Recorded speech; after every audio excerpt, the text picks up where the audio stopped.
I'm scared I have potential that I'm wasting. I mean, I think everybody has potential in something, and I think 99% of people never even find out what their potential is in. It's something like maybe for a soccer player, they have the potential to be the best cricket player in the world. They have the potential to be this great musician, but they're pretty good at soccer. They're above average at soccer, and so they stick with soccer and never branch out. And it's like, I don't want to be trapped in a mold like that. I don't want to be like so focused in on making YouTube videos that I don't realize, like, I never actually reach my full potential. Like, for some reason that terrifies me. I would say that's what I'm most afraid of in life. I'm more afraid of that than I don't know, like death. Death is not scary compared to wasted potential, if that makes sense. At least to me, it's like, at least when I'm dead, I know I'm gonna go to heaven. But like wasted potential, there's a chance I'll never reach my potential, and so then my potential's wasted. And maybe I've already like wasted all my potential. The little potential I had in something is gone, and I'm just stuck with being Daniel. Just stuck with being Dano for the rest of my life, which is not a bad thing. I like being me. You know, when you watch somebody do something and you can just see they're so good at it. It's like watching Nigel Houston in skateboarding, and he's just like flowing around, and everything he does just looks so, I don't know, like it's the flow state, of course.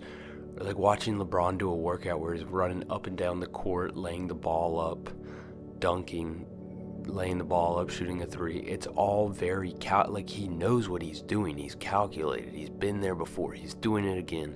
This is his bread and butter. I want to find something like that for me, and I don't want it to be some stupid thing like finance. I want my potential to be in something bigger than myself. Like, yeah, I would say I'm an alright driver. I would love to be an F1 driver. That's not in the cards for old Daniel.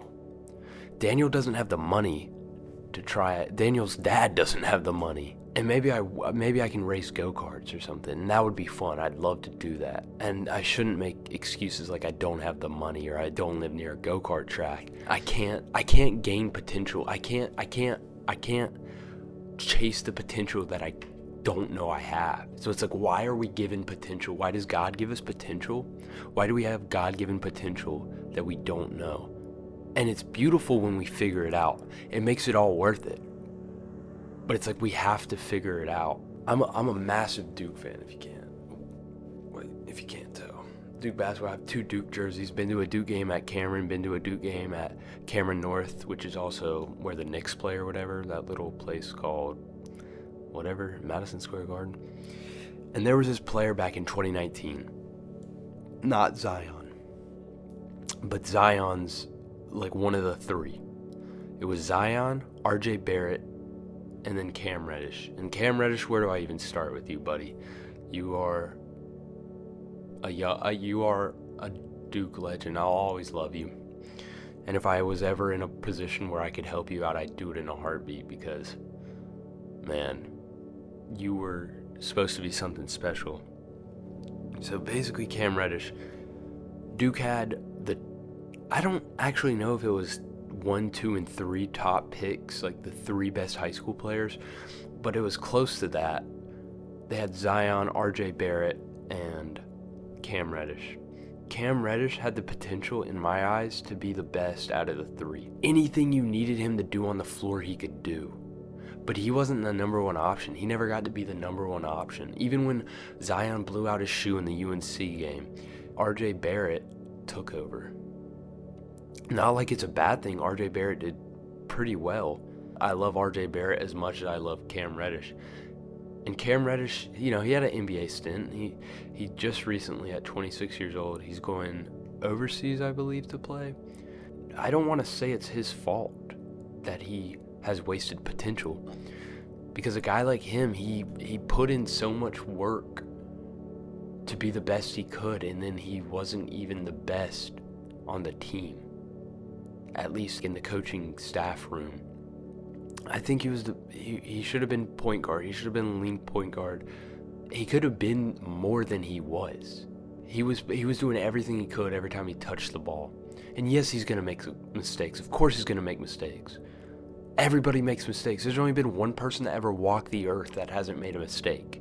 And so when this guy makes a mistake and you criticize him for it, you say, well, he's obviously not in tune with what he should be doing. He could be doing so much more. Yeah, he could be doing so much more, but he's not getting touches. He's not getting the touches he should. He's given his all to the game, and he's getting nothing in return. Now, it's hard to say nothing in return when, you make the NBA. You're one of 480 people in the NBA, roughly. That's great. But he could have been the face of a franchise. He could have been Apollo Banchero, a Jason Tatum. I fully believe this. But instead he's going overseas, and I hope he does so well overseas. Like, I'm praying for his success. But you go from a guy like Cam Reddish, who had so much potential and just could never find it, to a guy like Joshua Sloan. Now, Joshua Sloan isn't a basketball player, he's a musician. Joshua Sloan has 0 released music. He does not have a single song on any platform at this time.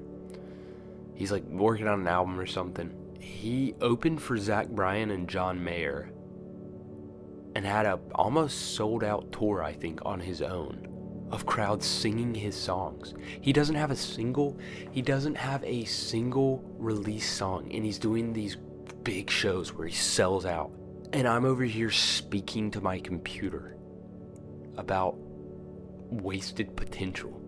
I'm scared I'm wasting my potential. And this guy's like pretty young. I think he's under 20, or maybe he's 20, and he's selling out shows. He's got just the guitar in him. It doesn't even make, like, I don't want to say it's unfair, because he worked for it, of course. It's not unfair. He put in the hours. He wrote the songs. He was laughed at probably. And then people started slowly listening to his songs, and they liked him. I mean, he's got great music. Don't see this as me hating on him. He's fantastic. But it's like, you go from a guy that had wasted potential in Cam Reddish, and he was gonna be it. He was gonna be that guy. To a guy like Joshua Sloan, who comes out of nowhere. He wasn't a top-ranked recruit like Cam Reddish. He was nobody. He was a nobody, and then his songs went viral on TikTok, and here he is at the Big House in Michigan, playing in front of 112,000 people, the biggest concert in U.S. history, or in the biggest ticketed concert, excuse me. It's just like, social media is terrifying when it comes to wasted potential, because you see a person like Joshua Sloan who makes great music but doesn't release it, and you're like, wow, I'm jealous. Like, I'm being jealous of somebody that has way more talent in songwriting than I do, which is not fair to him. It's not fair to myself. I shouldn't be jealous of him, but I'm jealous of him because he has more potential. But maybe he doesn't. Maybe I have more potential in something. Maybe I could be a better field hockey player. Maybe I could be the best field hockey player in the world. I've never touched a field hockey stick. I don't know how field hockey works. And yet I'm jealous of this guy because of his great opportunity that he made for himself. Now, you can call it luck or whatever, but this guy worked hard. Social media just makes us feel behind. We just feel behind when we see somebody. You see a David Dobrik who's buying his friends Lamborghinis when he's in his early 20s. He's got a nice mansion in LA, the American dream. I remember watching that and being like, yeah, that's gonna be me. I'm 20 right now. Me thinking I can do that, I don't want to say it's outlandish, but it's like, not everybody is meant to be this great superstar